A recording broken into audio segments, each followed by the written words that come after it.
Doctor साहब, ये जो अक्सर आता है कि ये स्लीप का हुँ, साइकिल इंसान जब सो रहा होता है तो दिमाग में क्या हो रहा होता है। हुँ। तो ये सारी ये साइंस क्या है बेसिकली स्लीप की? बेसिकली जी, बिल्कुल बहुत-बहुत शुक्रिया पहले तो सलमान साहब, आपका शुक्रिया। आपका क्वेश्चन जो ऑडियंस के लिए बहुत फ़ायदेमंद होगा कि हम समझते हैं कि बस स्लीप बस सो जाना, हुँ, रात को सो, सुबह को सो, क्या ही है, सोना ही है। हाँ, सही बात है। लेकिन जो साइंस इसके पीछे है, ठीक, तो वो साइंस डिफरेंट कहती है। साइंस कहती है कि बायोलॉजिकल क्लॉक होता है एक।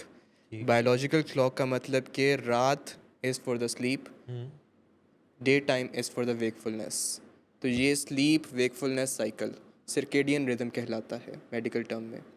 और जो रात की स्लीप है वो 4 स्टेजेस के अंदर डिवाइडेड है, ठीक है।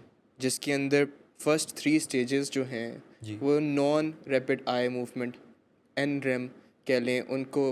वो 3 स्टेजेस हैं। Hmm, first 3 stages, stage 1, stage 2, stage 3।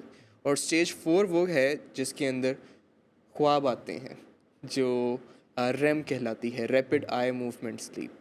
हुँ, तो अगर एक एक करके हम इनको डिस्कस कर लें कि छोटा छोटा जी, जितना ऑडियंस के लिए ज़रूरी है जानना, ताकि हम अपने शो को आगे बढ़ाएं। जी, जी। तो फर्स्ट स्टेज है लाइट स्लीप, जिसमें अक्सर वो ट्रांजिशन स्टेज होती है हुँ, कि वेकफुलनेस से स्लीप। अभी बंदा ना फुल वो अवेक है, ना हुँ, फुल वो जाग रहा है, ना वो फुल स्लीप है, ना उसको नींद आई हुई है। हुँ, तो उसके अंदर ये नींद टूट जाना।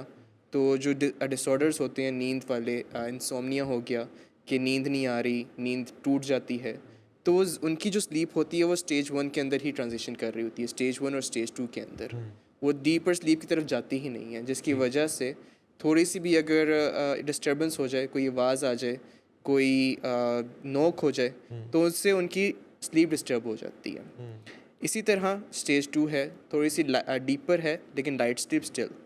और stage 3 is the proper deepest stage of sleep, ठीक। कि जिसके अंदर अब the person, the human brain has gone into the कह गहरी लें नींद, गहरी बिल्कुल, बिल्कुल। नींद और रेस्ट मोड पे चली हाँ, गई है, कि ठीक, वहाँ से अब उठना थोड़ा सा मुश्किल होता है। ठीक है, कि अब जो बाहर में अगर कोई डिस्टर्बेंस भी होगी तो वो इतनी आसानी से बंदे को उठा नहीं ठीक सकेगी। हो गया।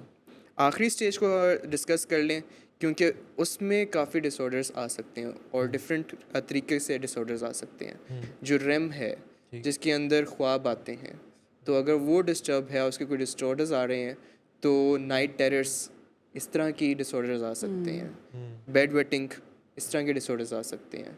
जो स्लीप वॉकिंग है, उस तरह के डिसऑर्डर्स आ सकते हैं।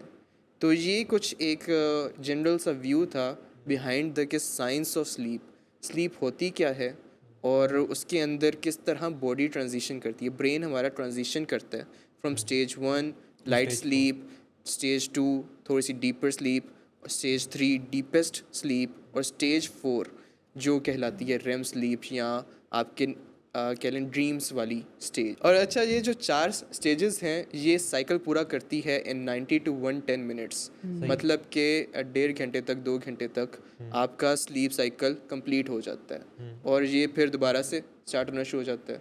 मतलब आप जो 4 स्टेजेस हैं ये 90 टू 110 मिनट्स में कंप्लीट कर लेते हैं। हुँ, उसके बाद दोबारा से जो स्टेज 4 से स्टेज 3 का ट्रांजिशन, स्टेज 2 का ट्रांजिशन, हुँ, और जो स्टेज 1 है, अगर हुँ, वो आती है तो दोबारा से डिस्टर्बेंस की वजह से आपकी नींद उठ सकती है, ख़राब हो सकती है। ठीक, ठीक, तो ठीक। थ्रू आउट द नाइट जो 8 आवर्स हैं, 6 आवर्स हैं, जो स्लीप हम ले रहे हैं, हुँ, तो वो ये ट्रांजिशन करते रहते हैं। और जो ज़्यादातर स्लीप होती है वो डीपर स्लीप होती है। और अगर डीपर स्लीप ना हो ज़्यादा, हुँ, तो जब बंदा सुबह उठता है तो ही इज़ नॉट फ्रेश। ही तो इज़ ये नॉट वो पीछे फ्रेश। साइंस है कि इंसोम्निया के अंदर, कि नींद फिर भी बंदा कह रहा है कि आ रही है, हुँ, डिप्रेशन के अंदर कहता है हुँ, कि हाँ तो मैं तो 12 घंटे सोया हूँ, हुँ, लेकिन मैं सुबह फ्रेश नहीं उठा। तो वो हुँ, डीपेस्ट स्लीप के अंदर कम टाइम स्पेंड कर रहा है। ठीक। तो दैट इज़ द साइंस।